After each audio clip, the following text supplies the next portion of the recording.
ஓம் ஜெய் ஸ்ரீரமணாய. பகவான் ஸ்ரீ ரமண மகரிஷி பக்தி ஞான இயக்கத்தின் ஆன்மீக அன்பர்கள் அனைவர்களுக்கும் உங்களுடைய மனமார்ந்த இனிய காலை வணக்கம். இன்று மார்ச் 15 சனிக்கிழமை. நாம் தியானிக்க இருக்கும் தலைப்பு தேவ சாம்ராஜ்யம் உன்னுள்ளே. பைபிளில் தேவ சாம்ராஜ்யம் பற்றி சொல்லப்பட்டுள்ளது. அதில் கூறப்பட்டுள்ள தேவ சாம்ராஜ்யமும் இந்த உலகமும் இரண்டும் ஒன்றே. தேவ சாம்ராஜ்யம் உனக்கு உள்ளே என்பதை நன்றாக கவனிக்க வேண்டும். The kingdom of God is within you. தேவ சாம்ராஜ்யம் உனக்குள்ளே உள்ளது என்பது அதன் பொருள். உடனானே தன்னை உணர்ந்தார்க்கும் உடலளவே நான் தனு உணர்வார்க்கு உடலுள்ளே தன்னுணர்ந்தார்க்கு எல்லையற தானொளிரும் நான் இதுவே இன்னவர்தம் பேதமென எண்ணுவாய் முன்னாம். மாமிச பிண்டமாகிய உடல் தன்னை உணராத அஞ்ஞானிக்கும் தன்னை உணர்ந்த ஞானிக்கும் நான் என்பதாகும். தன்னை உணராத அஞ்ஞானிக்கு நான் என்பது உடல் அளவான உணர்வு மட்டுமே. உடல் உள்ளே தன்னை உணர்ந்த ஞானிக்கு நான் எனும் எல்லையற்று ஒளிரும் ஆத்மா உடலையும் தன்னுள் கொண்டு எங்கும் தன்மயமாக பிரகாசிக்கும். இருவருக்கும் உள்ள வேறுபாடு இதுவே என்பதை அறிவாயாக. ஞானிகள் இந்த உலகம் முழுவதையும் தங்கள் சொரூபமாகவே உணர்கின்றனர். உலகம் தங்கள் சொரூபத்துக்குள் அடக்கம். ஞானி தங்கள் சொரூபமாக உணர்வதையே அஞ்ஞானிகள் பார்வை தோஷத்தால் தங்களுக்கு வெளியில் உலகமாக பார்க்கின்றனர்.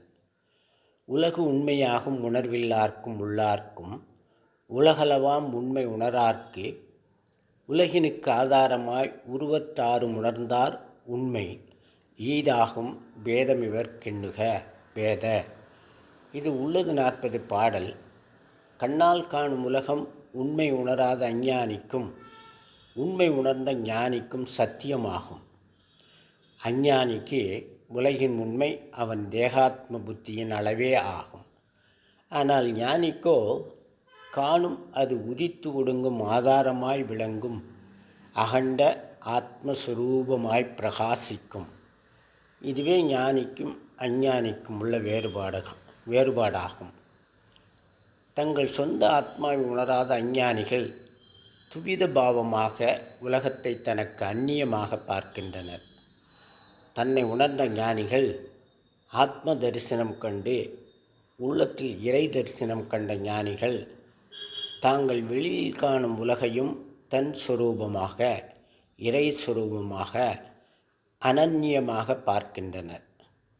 ஞானிக்கு பைபிளில் கூறப்பட்டுள்ளது போல் கடவுள் என்பது ஆத்ம தரிசனம், காணும் உலகம் என்பது ஆத்மா என்ற திரையில் ஓடும் படக்காட்சி போன்றதாகும்.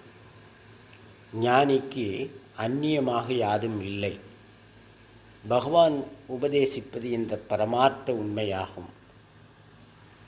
பகவான் ரமணர் எண்ணுகின்ற யாவற்றையும் கடவுள் சுரூபமாக வணங்குவதே ஈசனுக்கு செய்யும் நல்ல பூஜை என்று உபதேசிக்கிறார் உபதேச உந்தியார் பாடலில். எண்ணுரு யாவும் இறை உருவாமெனை வெண்ணி வழிபடல் உந்தி பெற ஈசன் நற்பூசனையும் உந்தி பெற என்பது பாடல். ஒரு ஞான குருவிடம் வந்த பிக்கு கேட்டார், புத்தர் 10 பிறவி எடுத்தும் புத்த நிலையை அடைய முடியவில்லை, ஏன் அப்படி என்றார். உன் கேள்வியிலேயே பதில் இருக்கிறது என்றார் குரு. துறவிக்கு புரியவில்லை. தியானம் இருந்தும் ஏன் அவரால் புத்த நிலையை அடைய முடியவில்லை என்று மறுபடியும் கேட்டார் வந்த புத்த பிக்கு. அதை கேட்ட குரு, ஏனென்றால் அவர்தான் புத்தர் என்றார். ஓம் தத் சத். நாளை வேறொரு தலைப்பில் தியானிக்கலாம் அன்பர்களே. வணக்கம், நன்றி.